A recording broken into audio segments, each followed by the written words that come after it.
එවියන් වැඩමවා යකුන් යක්ෂණියන් බැඳ වැඩගත් මාතර අපරැක්ක වෛද්‍ය රංකොත් ගුරු පරපුරේ නොවරදින බල සම්පන්න අභිරහස් ගුරුකම්. ගුප්ත විද්‍යා විශාරද, ගුප්ත විද්‍යා ගවේෂණ සම්මානලාභී විහාරාධිපති පූජ්‍ය ජුබ්බිලියේ ධම්මසිරි ගුරු හාමුදුරුවෝ ඕනෑම ගුරුකම් කටයුත්තක් සඳහා විශ්වාසයෙන් නමතන්න. ඉමෝ වයිබර් WhatsApp සඳහා 071 89 83 254. දේව කතා තත්පර 30කින් ක්‍රියාත්මක වෙන කාම දෙවියන්ගේ අතිශය බලගත් රූපවශී මන්ත්‍රය තමයි අද දේවකතා YouTube නාලිකාවෙන් ඔයාලට ගෙනාවේ.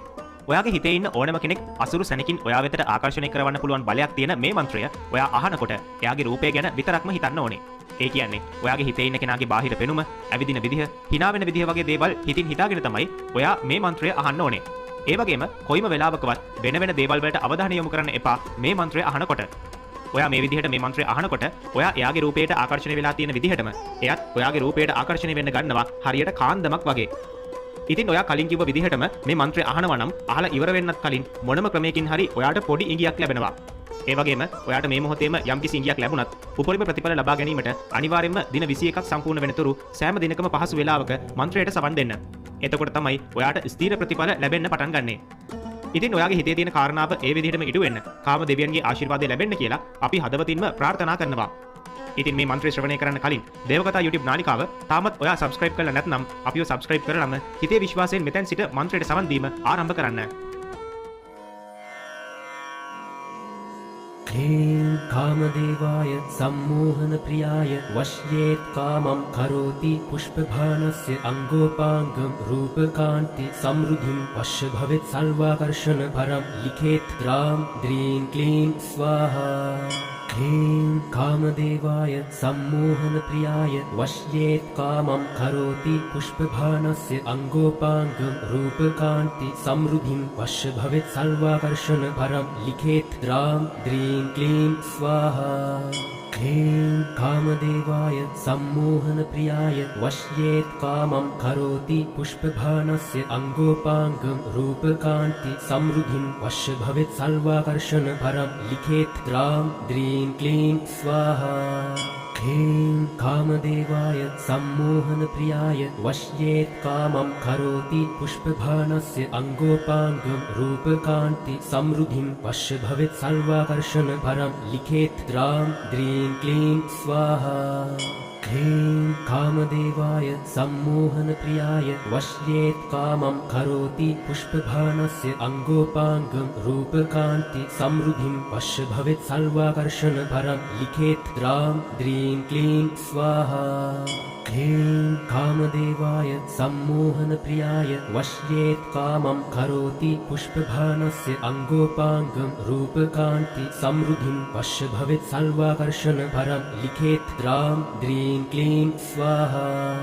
ह्रीं कामदेवाय सम्मोहन प्रियाय वश्येत् कामं करोति पुष्पभानस्य अङ्गोपाङ्गं रूपकान्ति समृद्धिं वश्य भवेत् सर्वाकर्षण परं लिखेत् द्रां द्रीं क्लीं स्वाहा. ह्रीं कामदेवाय सम्मोहन प्रियाय वश्येत् कामं करोति पुष्पभानस्य अङ्गोपाङ्गं रूपकान्ति समृद्धिं वश्य भवेत् सर्वाकर्षण परं लिखेत् द्रां द्रीं क्लीं स्वाहा. ह्रीं कामदेवाय सम्मोहन प्रियाय वश्येत् कामं करोति पुष्पभानस्य अङ्गोपाङ्गं रूपकान्ति समृद्धिं वश्य भवेत् सर्वाकर्षण परं लिखेत् द्रां द्रीं क्लीं स्वाहा. ह्रीं कामदेवाय सम्मोहन प्रियाय वश्येत् कामं करोति पुष्पभानस्य अङ्गोपाङ्गं रूपकान्ति समृद्धिं वश्य भवेत् सर्वाकर्षण परं लिखेत् द्रां द्रीं क्लीं स्वाहा.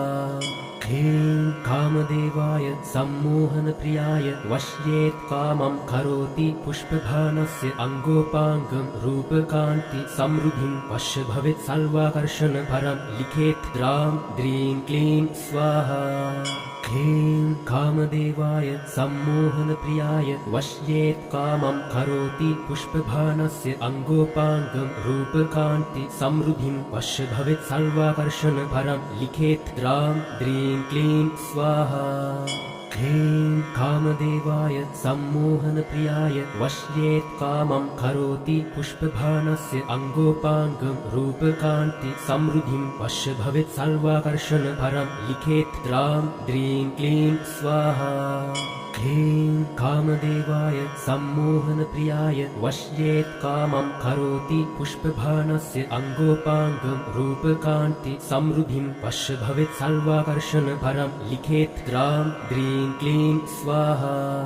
ह्रीं कामदेवाय सम्मोहनप्रियाय वश्येत् कामं करोति पुष्पभानस्य अङ्गोपाङ्गं रूपकान्ति समृद्धिं वश्य भवेत् सर्वाकर्षण परं लिखेत् द्रां द्रीं क्लीं स्वाहा ह्रीं कामदेवाय सम्मोहनप्रियाय वश्येत् कामं करोति पुष्पभानस्य अङ्गोपाङ्गं रूपकान्ति समृद्धिं वश्य भवेत् सर्वाकर्षण परं लिखेत् द्रां द्रीं क्लीं स्वाहा ह्रीं कामदेवाय सम्मोहनप्रियाय वश्येत् कामं करोति पुष्पभानस्य अङ्गोपाङ्गं रूपकान्ति समृद्धिं वश्य भवेत् सर्वाकर्षण परं लिखेत् द्रां द्रीं क्लीं स्वाहा ह्रीं कामदेवाय सम्मोहनप्रियाय वश्येत् कामं करोति पुष्पभानस्य अङ्गोपाङ्गं रूपकान्ति समृद्धिं वश्य भवेत् सर्वाकर्षण परं लिखेत् द्रां द्रीं क्लीं स्वाहा ह्रीं कामदेवाय सम्मोहनप्रियाय वश्येत् कामं करोति पुष्पभानस्य अङ्गोपाङ्गं रूपकान्ति समृद्धिं वश्य भवेत् सर्वाकर्षण परं लिखेत् द्रां द्रीं क्लीं स्वाहा ह्रीं कामदेवाय सम्मोहनप्रियाय वश्येत् कामं करोति पुष्पभानस्य अङ्गोपाङ्गं रूपकान्ति समृद्धिं वश्य भवेत् सर्वाकर्षण परं लिखेत् द्रां द्रीं क्लीं स्वाहा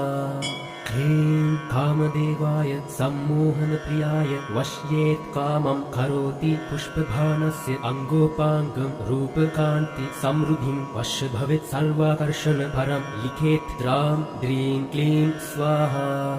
ह्रीं कामदेवाय सम्मोहनप्रियाय वश्येत् कामं करोति पुष्पभानस्य अङ्गोपाङ्गं रूपकान्ति समृद्धिं वश्य भवेत् सर्वाकर्षण परं लिखेत् द्रां द्रीं क्लीं स्वाहा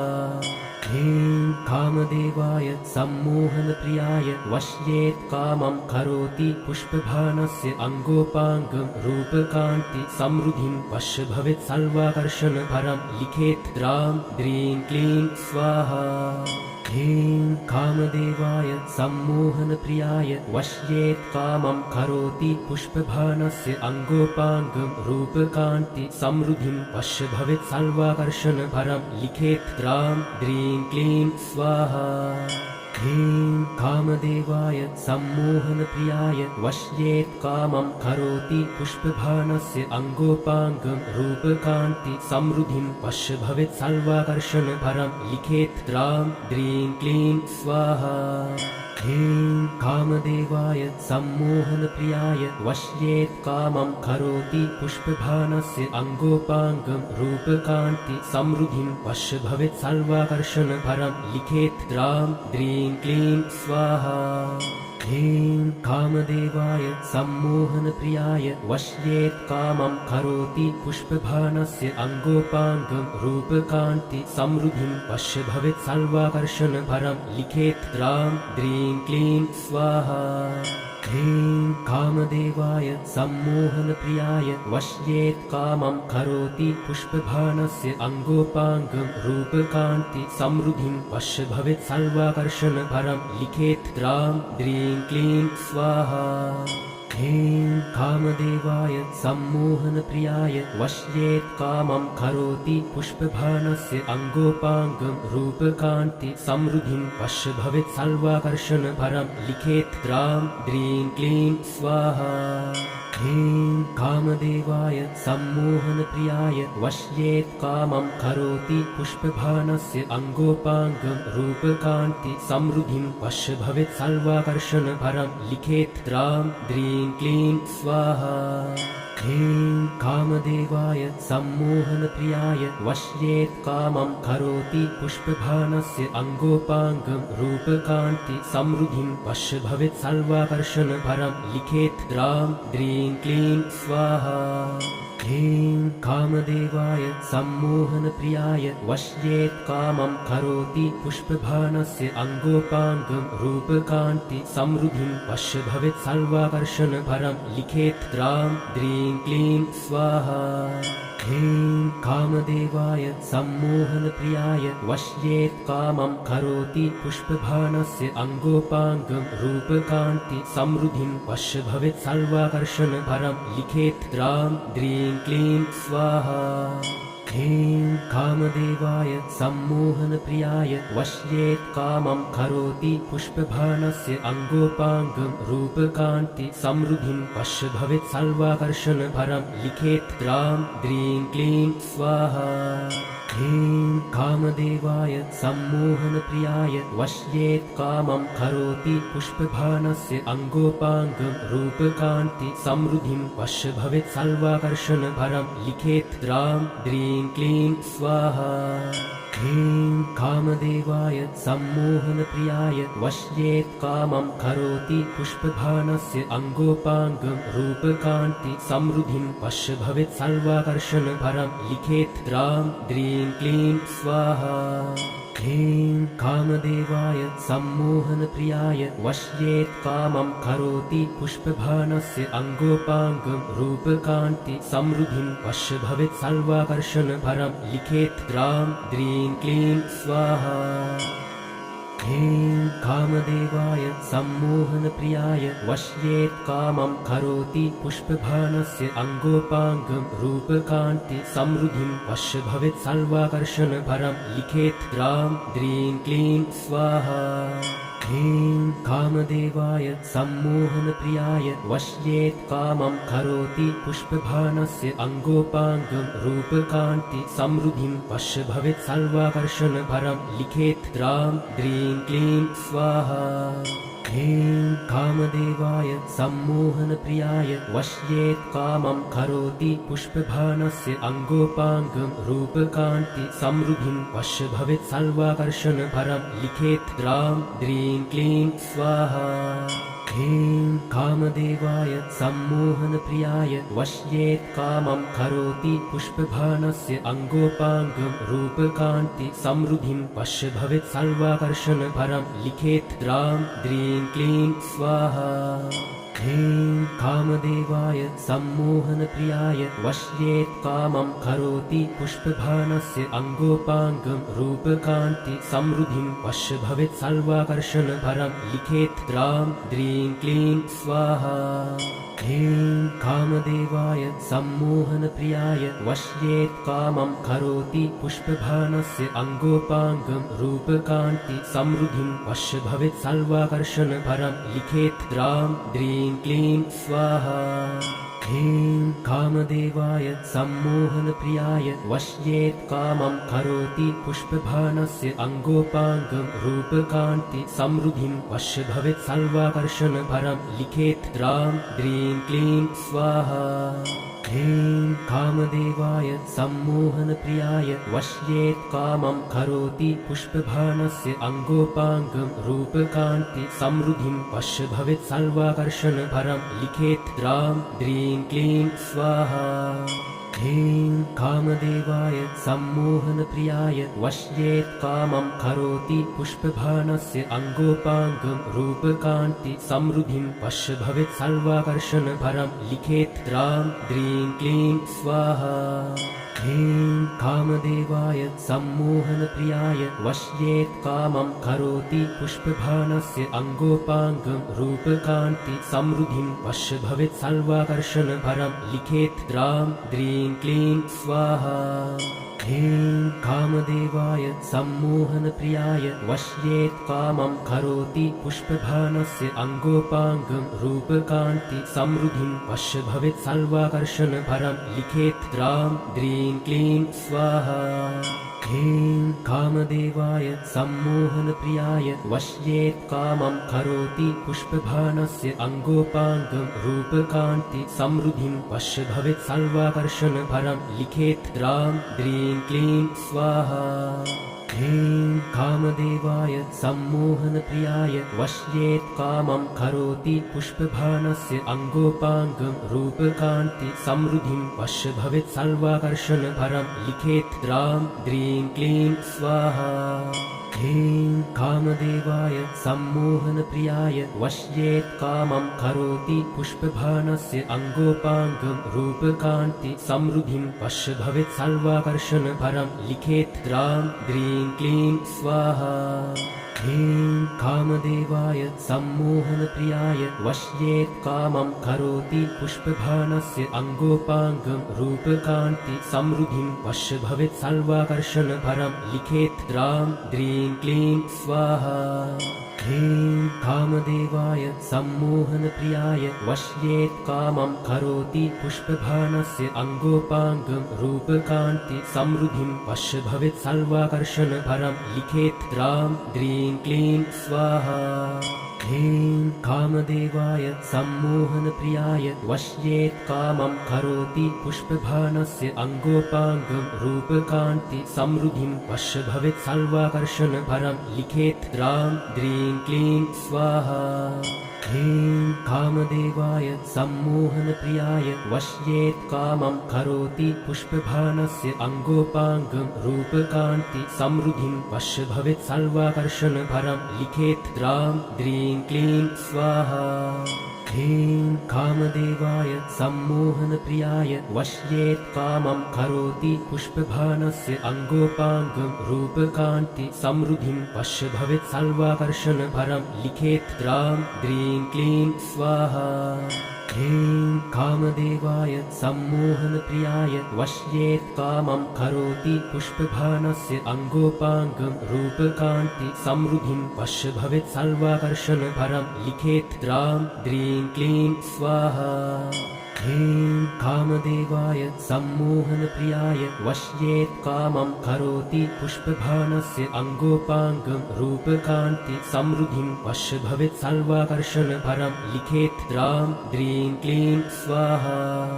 ह्रीं कामदेवाय सम्मोहनप्रियाय वश्येत् कामं करोति पुष्पभानस्य अङ्गोपाङ्गं रूपकान्ति समृद्धिं वश्य भवेत् सर्वाकर्षणपरं लिखेत् द्रां द्रीं क्लीं स्वाहा ह्रीं कामदेवाय सम्मोहनप्रियाय वश्येत् कामं करोति पुष्पभानस्य अङ्गोपाङ्गं रूपकान्ति समृद्धिं वश्य भवेत् सर्वाकर्षणपरं लिखेत् द्रां द्रीं क्लीं स्वाहा ह्रीं कामदेवाय सम्मोहनप्रियाय वश्येत् कामं करोति पुष्पभानस्य अङ्गोपाङ्गं रूपकान्ति समृद्धिं वश्य भवेत् सर्वाकर्षणपरं लिखेत् द्रां द्रीं क्लीं स्वाहा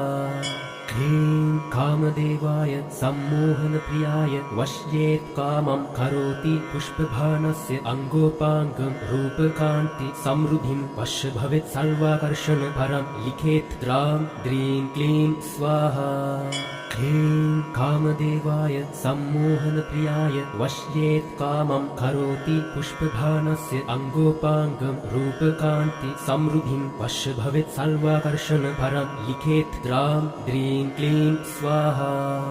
ह्रीं कामदेवाय सम्मोहनप्रियाय वश्येत् कामं करोति पुष्पभानस्य अङ्गोपाङ्गं रूपकान्ति समृद्धिं वश्य भवेत् सर्वाकर्षणपरं लिखेत् द्रां द्रीं क्लीं स्वाहा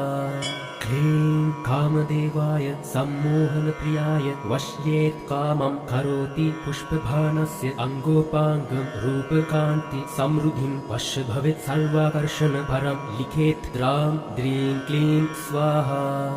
ह्रीं कामदेवाय सम्मोहनप्रियाय वश्येत् कामं करोति पुष्पभानस्य अङ्गोपाङ्गं रूपकान्ति समृद्धिं वश्य भवेत् सर्वाकर्षणपरं लिखेत् द्रां द्रीं क्लीं स्वाहा ह्रीं कामदेवाय सम्मोहनप्रियाय वश्येत् कामं करोति पुष्पभानस्य अङ्गोपाङ्गं रूपकान्ति समृद्धिं वश्य भवेत् सर्वाकर्षण परं लिखेत् द्रां द्रीं क्लीं स्वाहा ह्रीं कामदेवाय सम्मोहनप्रियाय वश्येत् कामं करोति पुष्पभानस्य अङ्गोपाङ्गं रूपकान्ति समृद्धिं वश्य भवेत् सर्वाकर्षण परं लिखेत् द्रां द्रीं क्लीं स्वाहा ह्रीं कामदेवाय सम्मोहनप्रियाय वश्येत् कामं करोति पुष्पभानस्य अङ्गोपाङ्गं रूपकान्ति समृद्धिं वश्य भवेत् सर्वाकर्षण परं लिखेत् द्रां द्रीं क्लीं स्वाहा ह्रीं कामदेवाय सम्मोहनप्रियाय वश्येत् कामं करोति पुष्पभानस्य अङ्गोपाङ्गं रूपकान्ति समृद्धिं वश्य भवेत् सर्वाकर्षण परं लिखेत् द्रां द्रीं क्लीं स्वाहा ह्रीं कामदेवाय सम्मोहनप्रियाय वश्येत् कामं करोति पुष्पभानस्य अङ्गोपाङ्गं रूपकान्ति समृद्धिं वश्य भवेत् सर्वाकर्षण परं लिखेत् द्रां द्रीं क्लीं स्वाहा ह्रीं कामदेवाय सम्मोहनप्रियाय वश्येत् कामं करोति पुष्पभानस्य अङ्गोपाङ्गं रूपकान्ति समृद्धिं वश्य भवेत् सर्वाकर्षण परं लिखेत् द्रां द्रीं क्लीं स्वाहा ह्रीं कामदेवाय सम्मोहनप्रियाय वश्येत् कामं करोति पुष्पभानस्य अङ्गोपाङ्गं रूपकान्ति समृद्धिं वश्य भवेत् सर्वाकर्षण परं लिखेत् द्रां द्रीं क्लीं स्वाहा ह्रीं कामदेवाय सम्मोहनप्रियाय वश्येत् कामं करोति पुष्पभानस्य अङ्गोपाङ्गं रूपकान्ति समृद्धिं वश्य भवेत् सर्वाकर्षण परं लिखेत् द्रां द्रीं क्लीं स्वाहा